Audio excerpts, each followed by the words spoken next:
All right. Thank you all for being here in person or live for the Curatorial talk and tour for One Foot in the Grave. We're at Union Hall. If you haven't been to our space before, we are a nonprofit arts exhibition space that supports emerging artists, primarily in the Denver area. This exhibition has some local and some national artists, and we also do a range of different interdisciplinary events in our space.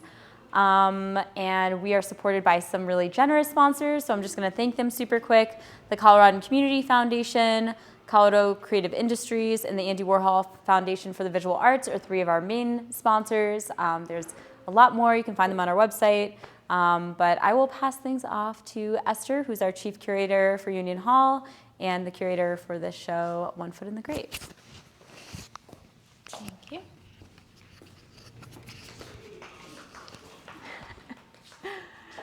So I'm the chief curator at Union Hall. I also work at Black Ball Projects, that's based in New York City, and produce an art podcast for Platform, where I previously was associate director. So I'm really excited to be here at Union Hall and to share this show with you guys. A little bit about the theme for the show. Sorry, I'm looking at my notes in case I'm not like texting or anything. In the last few years, I've experienced more death of loved ones and friends and family than I pretty much ever experienced in my life. And I know that there's a lot of other people that are kind of in the same boat, which is all the things that have been going on with COVID. And so this show kind of comes at a time sort of, I guess we still have COVID, but post-pandemic, where I'm sort of reflecting on a lot of lost loved ones. And that's kind of where the impetus for the show came from. The title, One Foot in the Grave, is kind of referring to, somebody who's on their way out, somebody who is either sick or dying, but then also can refer to somebody who really lives to the fullest and is just living on the edge and could die at any moment based on their lifestyle choices. There's that. It also kind of comes from a Beck song that I was listening to called One Foot in the Grave, where he is kind of lamenting, in a sense, being down and out, but also being close to death, I suppose. A lot of the imagery that's in that song is actually in some of Dylan's work, and we'll talk about that later.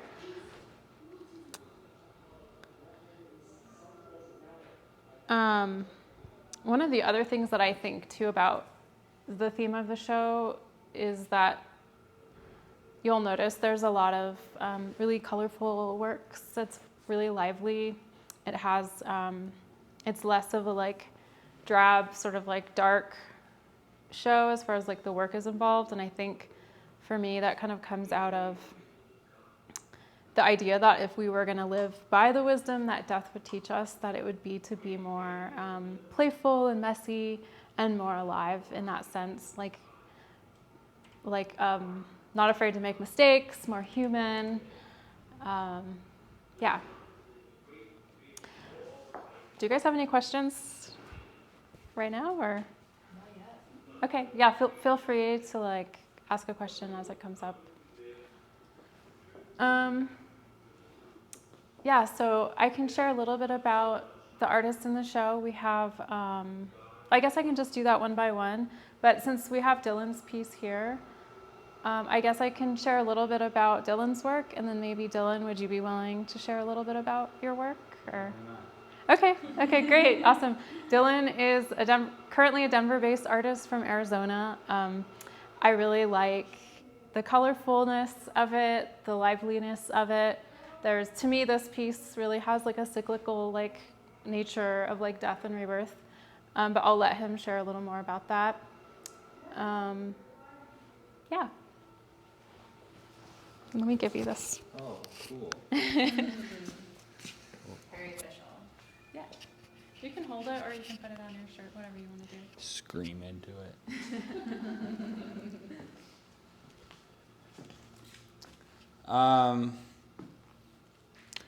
I don't remember the name of this piece, but this is an urn. It's the... All right, so for this show I did 4 pieces. This is the last one. And they go in order, so like it's like a timeline. What do you call that? Chronological order. There we go. So this is the last one, and it is a resting place. I remembered the name of the piece. So it's an urn. There's ashes in there. I like to paint vases. I think that they are pretty uniform in a lot of cultures. Art making, but most peoples make some form of vase or basket, or you gotta hold shit, right? Sorry for swearing. And so for a show about death, I think the obvious thing would be an urn. I'm gonna make sure that you know it's an urn because I put the Grim Reaper on it. And when you see the other pieces I put in the show, this one kind of has all the last little pieces, symbols for life that I had going around it. Snake at the bottom, butterflies, flowers, clouds, that's it. Cool. Thanks, Dylan. Some of Dylan's other pieces have like reoccurring imagery of barbed wire, sort of like southwestern landscape in the back, typically in like mountains. And I found that in the song that the show is named after, he talks about barbed wire, he talks about the devil, he talks about a snake, and all of that stuff was in Dylan's work. So I just thought that was a really neat coincidence, a really neat synchronicity with the title. If you listen to the song, check it out. I feel like it also kind of goes with the spirit of the work as well, just like the spirit of the song, the spirit of the work is really like plays off each other. Yeah, so do you want to move to, we'll go talk about some other pieces? Okay.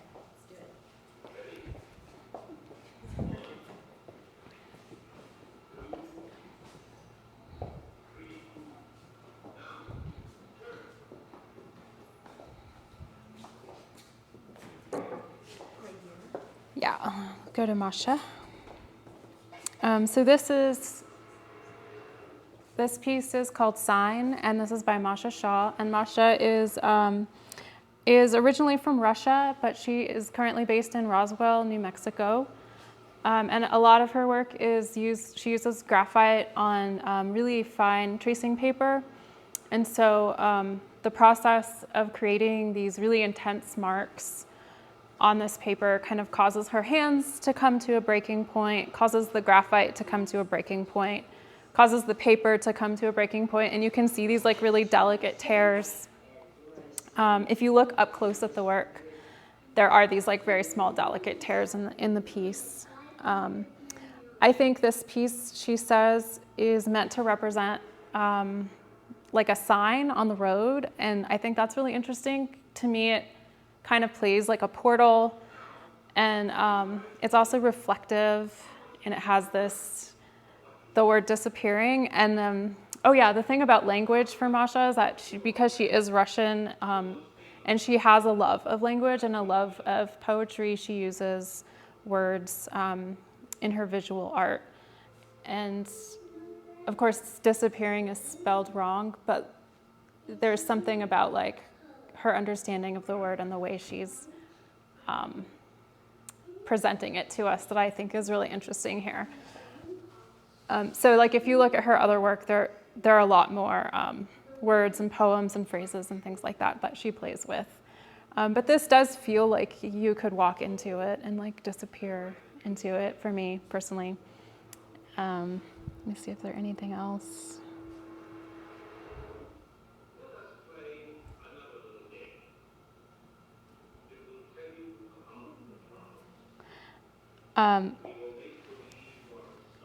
This other piece here, I don't know if you want to turn the camera, but this is another Masha Sha piece where she's used graphite, but then also colored pencil, and it's called Kick in the Back.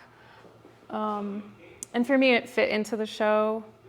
This was a piece that Masha chose to put into the show, but it really works for me because I think it kind of signifies that like abrupt, shocking experience. It's full of like emotion and just the mark making. You know, you can feel, for me, it's like palpable, like the violence and the emotion and the mark making itself. But it's called Kick in the Back, and she says, what does she say about it? It's like something we can't prepare for, sudden shock. And this is another Dylan Griffith piece, and this piece kind of has another recurring theme that you'll see throughout a lot of different artworks. So with the eyes, they're kind of like whited out or like muted out. A lot of the other artists have that same sort of theme going on. So if you look at Julio Alejandro's work, the eyes are kind of like either marked out or whited out. Even the eye in Dylan's other piece with the angel has a sort of like mark over it. And then if you look at Kristin Reeves' video piece, there is like specific, just like rough markings over the face and the eyes. And I think for me that is really interesting when you think about like the eyes being a window to the soul, as they say. It's really like saying there's no soul in this body, or like, you know, it just really alludes to the death motif. So. Can I ask a question about the Masha piece right there? Yeah. What is it supposed to be depicting? Is it someone getting shot, or what is it like? I think that's open to interpretation, because she is somewhat of an abstract artist who generally like uses the language in her visual art, and she also does drawings. But yeah, I think that's pretty open to interpretation. But it does, to me, look like a figure, and that sort of looks like a back, like that's just getting, like receiving some kind of impact. Yeah. Maybe a gunshot. Yeah, you can think of it as like a... I feel like it's a heartbreak. Yeah. Where you get punched in the chest. I don't know. I mean, when I look at this piece, it feels like palpable to me, like not a great feeling, because it does feel like heartbreak, actually, to me. That is the feeling that I get from it. Well, and it's like halfway between like being pictorial and then not being pictorial, I guess. Like where her other work is like you can read it, and it's a shape or something like that. But Yeah. Yeah. Okay, that makes sense.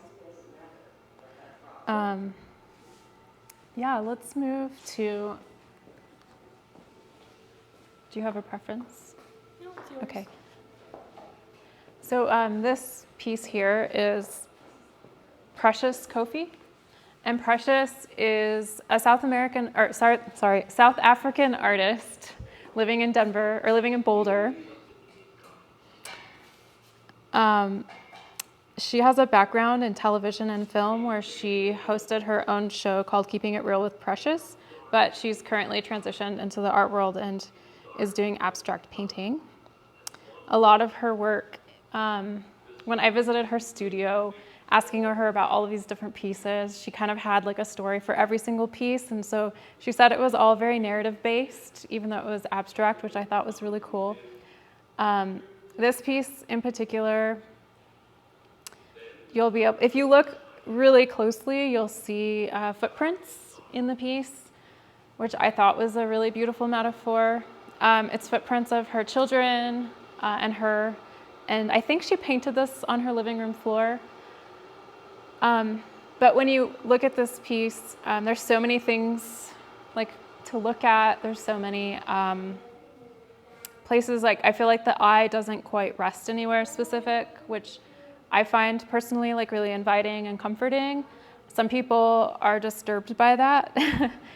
When she made this piece, she said she kind of had the feeling of feeling lost, which I think is interesting because like I get lost in the work, and to me that feels really good.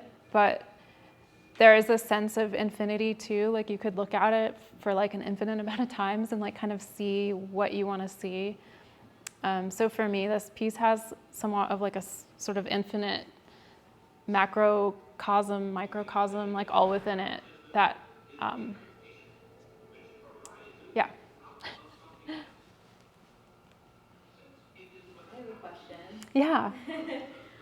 So a lot of the pieces are really large in this show, and I feel like with both Masha's and with Precious's, and I guess with Julio's as well, there's like a lot of mark making, which when you get up close, you can identify, but then also you can step back and look at it holistically. Was that an intentional choice between, like, seeing that similarity between them, and do you feel like it ties into the theme at all of death and how sometimes like it's overwhelming, maybe looking at it all at once, and so people have to pick it apart a little bit? I don't know, maybe that's what I got out of it. But. Yeah.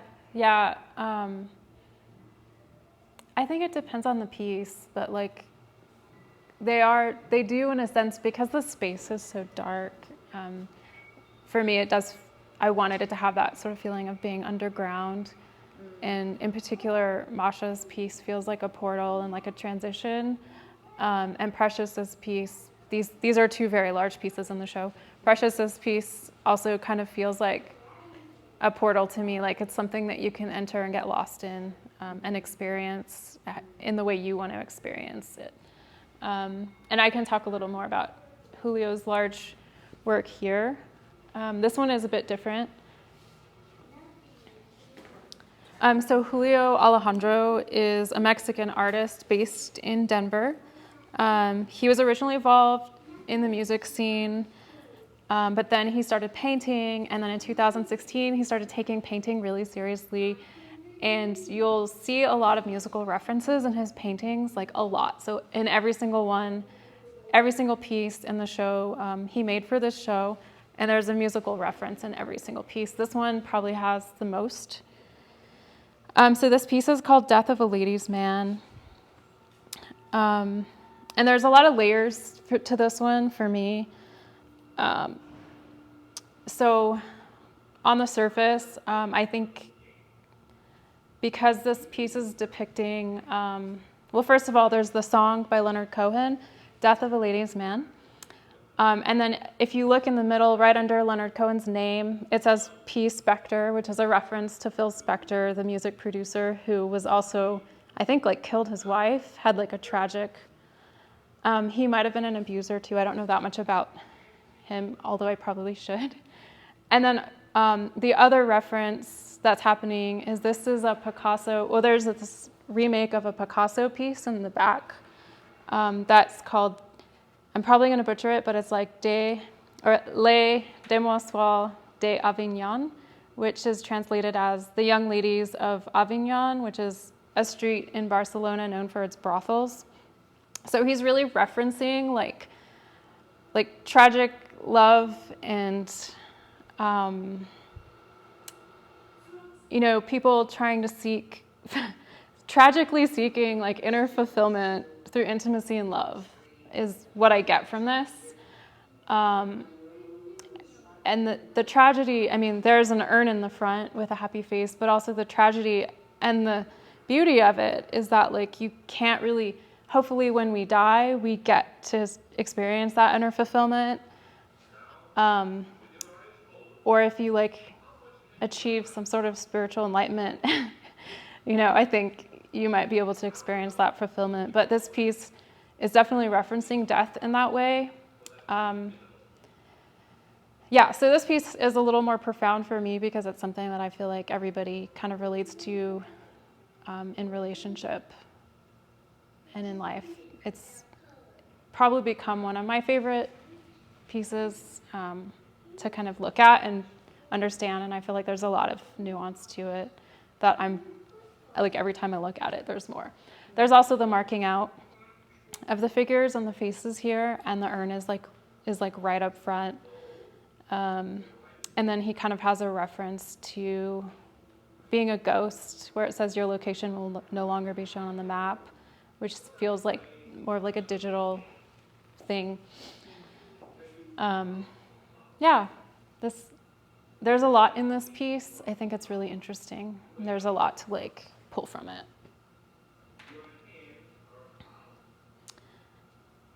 And then again,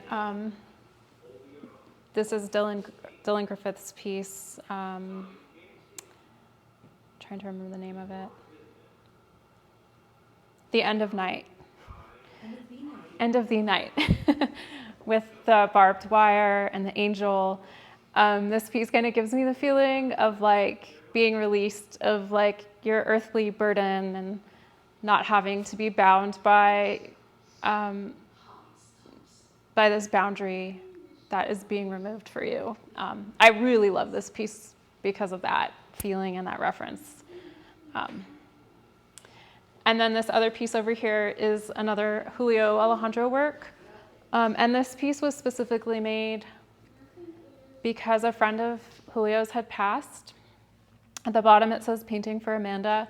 And then in Spanish, kind of scribbled up towards the top, there is a reference to another musical song that's played at all Mexican funerals that Julio has been to. And I'll probably say it wrong. I don't have it written down, so it's kind of hard to read. But it's by Roman Ayala. And it's un puño de tierra, something. It's hard to read. But on the top right, there's kind of an infinity symbol that's sort of loose in sort of like graffiti style that I really like, and I like the reference to what looks like Egyptian burial practices as well. I've looked at this so many times, and I just am now seeing the Egyptian figures. Oh, really? Yeah. Yeah, I really like that kind of like irreverence and playfulness of his work a lot. There's also a figure behind the figure 8 that you kind of can't see unless you kind of get up close, which I think is really interesting because your mind kind of decides, like makes it up, like what it is, and it also kind of has the same vibe as like a figure being marked out or erased or crossed out by infinity.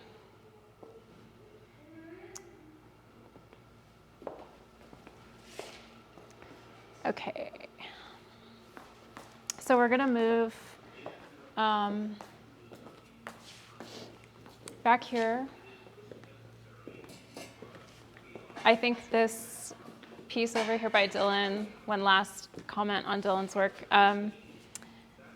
that is The Devil Catches a Snake. I think this piece is like the epitome of that Beck song because it has everything. It has the snake, the devil, the barbed wire, and it kind of portrays that sort of like wild, fast life that One Foot in the Grave is kind of about. I really like the headless tattoo, what I think is a tattoo around the neck that, yeah, I think that's really fun.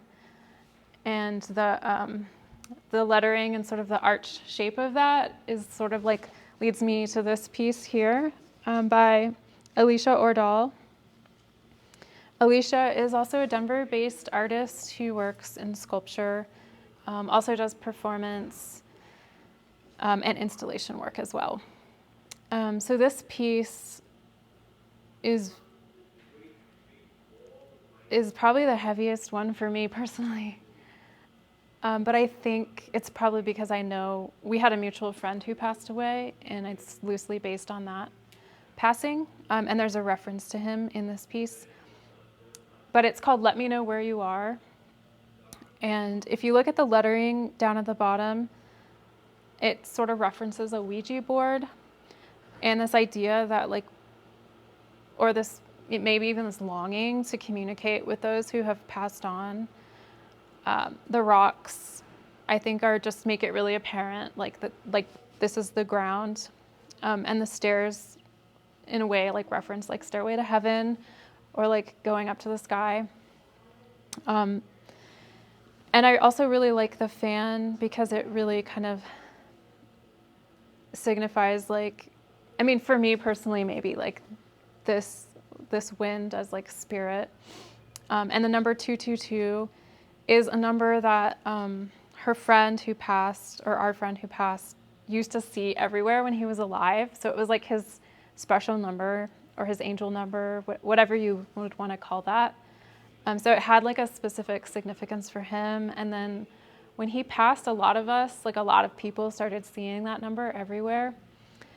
So for her, I think she's really exploring that idea and that longing to communicate with people beyond the grave, and like, is it possible, and is it real, and can I believe it, and that kind of stuff. It's something that I've been thinking about a lot personally, just with a lot of the people that I know that have passed. Yeah, so I think this piece kind of like really hits home for me. And the other thing about it that a couple of people have commented, let me see if I can, I'm not experiencing it, but like if you stand over here, I don't mean to get spooky or anything, but a lot of people have just told me that it's really cold over here for some reason.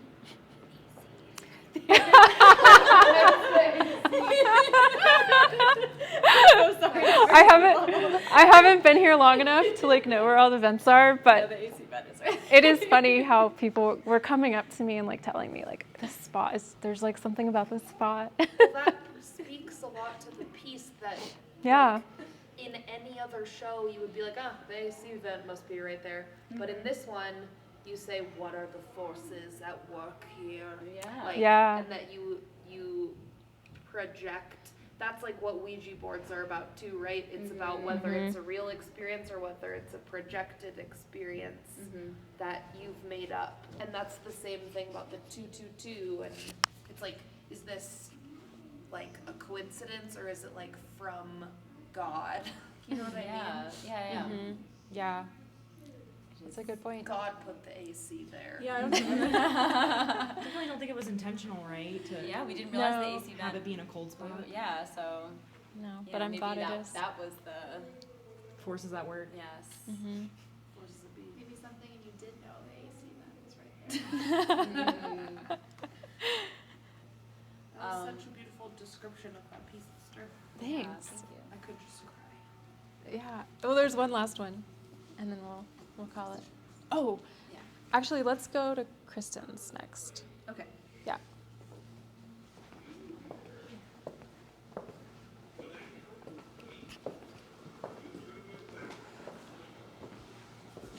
So Kristin Reeves is a media artist in Indiana, who's also a professor, and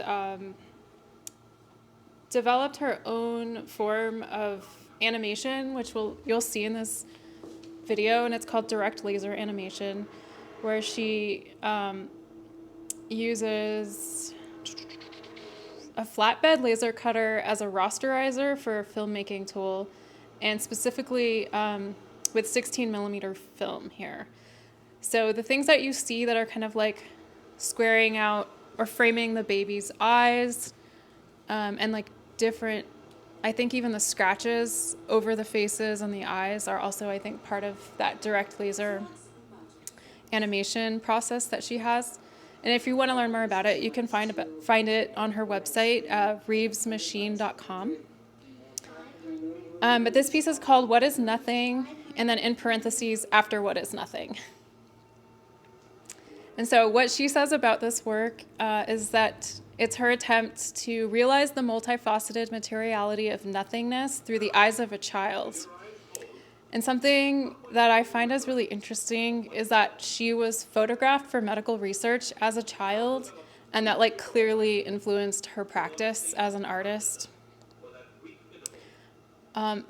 This work in particular, if I really sit with it for the full 10 minutes and like take it in, it makes me a little uneasy, but I think that's because it like really looks critically at the bodily exploitation and structures of power that we're kind of like born into, that we grow up with, and that we might not question for a really long time. And she is kind of reflecting on that, probably within her own childhood. So she uses vintage found film that's all educational and creates these collages with like a bunch of 16 millimeter cameras and projectors all at once, and we'll do this as a live performance. So this was actually a live performance. It wasn't like edited over a span of time. And you can also see pictures of her process online that are really kind of fun to watch. All 9 frames are performed live, or Yes. each frame one by one is, and then she compiles it later? They're all performed live. So she has that many cameras just kind of projecting onto the wall at the same time. And she's sort of manipulating them. And I'm not sure how the audio plays into it, but I think it is also live. Yeah, there's a lot of white noise that would make sense. Mm-hmm. Yeah.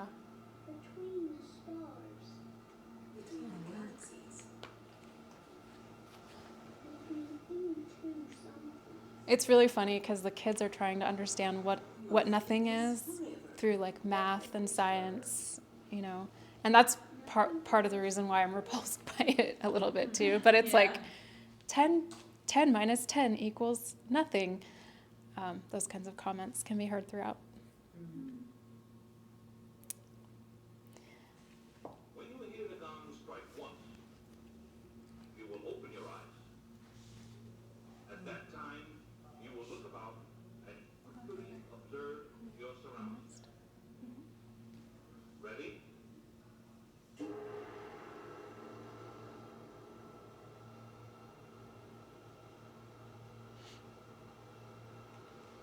This also has the sort of like marking out of the eyes here. Yeah. I never realized that. Nothing. No significance. That thing which has no. Do you think we could post this on the website after the show so it lives there forever? So people, Or link to it, yeah. Yes. Are you going to edit this to cut out like... Conversation? Yeah. I wasn't going to. Okay. You don't have to. Okay, so there's one last piece.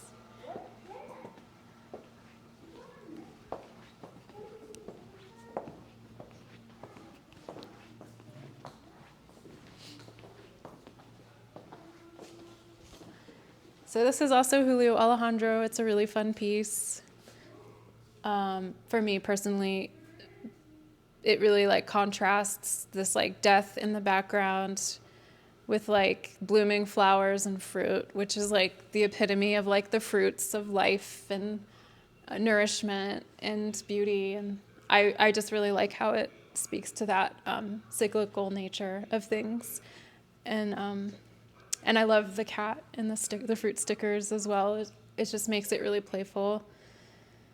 But it is kind of that like the living like the fullness of life with this, you know, awareness in the background of death, and how in a sense they complement each other, which I feel like really speaks to the nature of the show as well. Yeah. Thanks you guys for coming. Thank you so much, Esther. Yeah. This is also a reference to the dancers in the background. Oh, Right? it is. Oh my gosh, it's the Matisse dancers Uh-huh. on the vases. Wow, Nice. didn't even notice that. Yeah. There you go. I love his references. His paintings are so full of them. The dance, the everlasting dance of life and death. And And the end of the video.